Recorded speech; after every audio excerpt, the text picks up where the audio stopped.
Hey, welcome back, or welcome if this is the first time you're watching.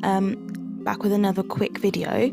For those of you who follow me on Instagram or follow the Kabs family on Instagram, I'm just doing a quick video on the making of Malia's cake.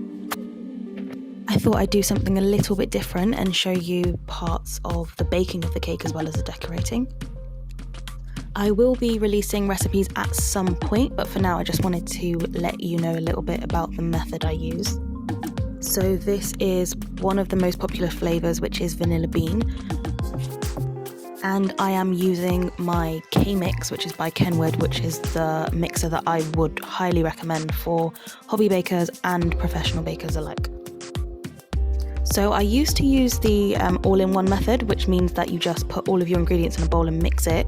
I did buy and have a KitchenAid for about 2 months, but I hated it. But with the KitchenAid, I felt that I had to do the creaming method. The creaming method is when you mix the butter and the sugar first and then add the rest of the ingredients after. And I've just kind of learnt to love that method, so I sent the KitchenAid back, but I've still stuck with the creaming method. So I wanted to do something a little bit different for the sponge, and I wanted to colour each layer a different colour.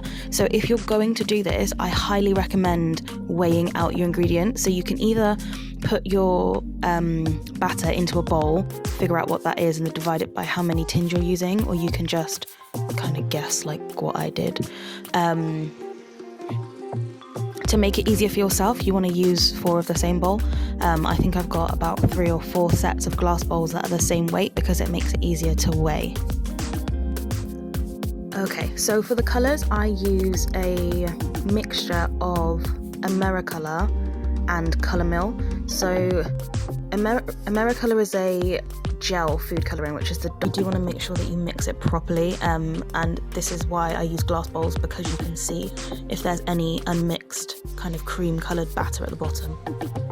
Okay, so next you want to line your tins and then just obviously pour the batter into the tins.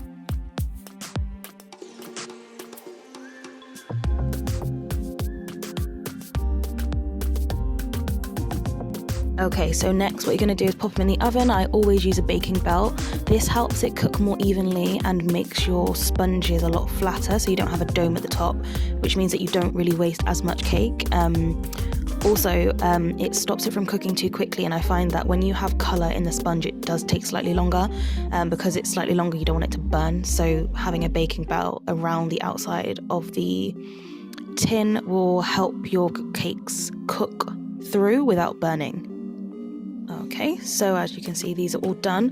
One more thing about using colour does get deeper in the oven. So as you can see, that purple was a lot lighter as a batter, and it's a lot deeper once it's baked.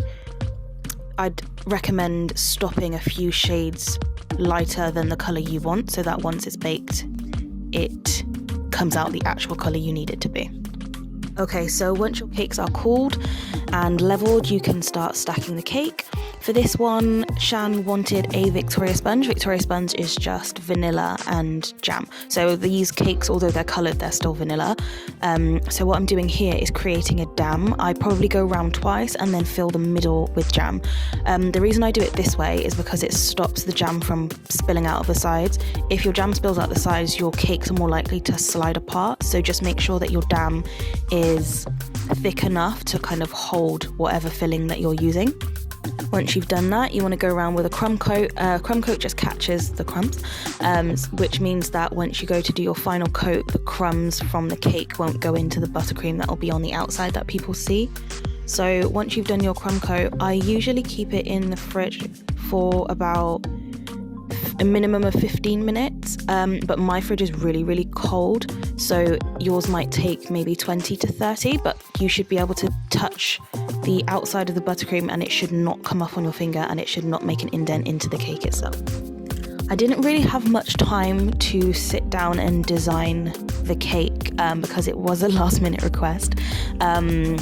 But what I did is I actually do look at places like Pinterest or Google generally just to get an idea of what's already out there, and I just try my best to do something different. So I knew that I wanted a sunset, but obviously as it was a Moana themed cake, I knew that I needed some kind of sea elements. So I opted for a kind of sunset design. So I've gone in with the yellow. I think this is Americolor Lemon Yellow, which is super bright and you don't really need a lot of it to get kind of a good yellow pigment. For the orange, I actually find that most orange like colours aren't that good, so I just use red and yellow to get this shade of orange. And then I've kind of created an ombre effect, I guess, just so it looks a bit more like a sunset. You'll see that I've left the bottom half of the cake just as it was crumb coated, and that's because I'm going to go over it with piping details, so there's literally no point putting any buttercream down there. If anything, the one thing I might have done differently is put a really, really thin layer of blue there, just so that when I was piping the waves that you couldn't see any cake on the inside. Okay, so this is me going in and kind of creating a wave effect. It's exactly the same as what you do if you were doing a rosette cake. It's just the shape is a little bit different, so it looks more like waves rather than roses. I have 2 different shades of blue. I cannot for the life of me remember what they are. I'm pretty sure I made them up from a mixture of royal blue, teal, and baby blue. I know some people just use their offset spatula. What I prefer to do is let the cake chill, and I will cut the top off with a knife just because I think it looks a lot cleaner and a lot sharper. Okay, so next I wanted to add a little bit of texture, and I wanted there to be sand. So what I've done is I've taken some Biscoff biscuits and I've put them in a blender and blended them to as fine as I can, and I'm using that as sand. You can also use digestives, that's also quite a nice sandy colour. I also wanted some sand on the bottom, so what I've done is piped a little kind of circle of buttercream, but also like kind of lathered it on the board so that the crumbs will stick to the board. If you try to do this without putting buttercream on your board, crumbs will go everywhere. I think crumbs go everywhere anyway. If you've watched the dinosaur cake that I did before, you will see that I've done the same thing with that, but crumbs go everywhere regardless, so just please put buttercream on your board so it sticks. I 100% forgot to record the bit of me making these shells.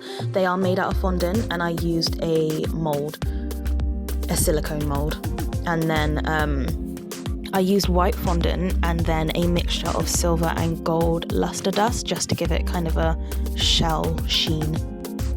And then lastly, to bring the cake all together, I've popped a topper on top. I did make this myself using my Cricut. I did not record that bit. That took me a while, just because I didn't want to do anything that I'd seen before, so it took a while to kind of create the design so that it complemented the cake, but I think it came out quite nicely. Okay, so there you have it. Thanks so much for watching. If you've got any questions, please do leave them in the comment section below, and I'll do my best to get back to all of you. And please do like, comment, and subscribe.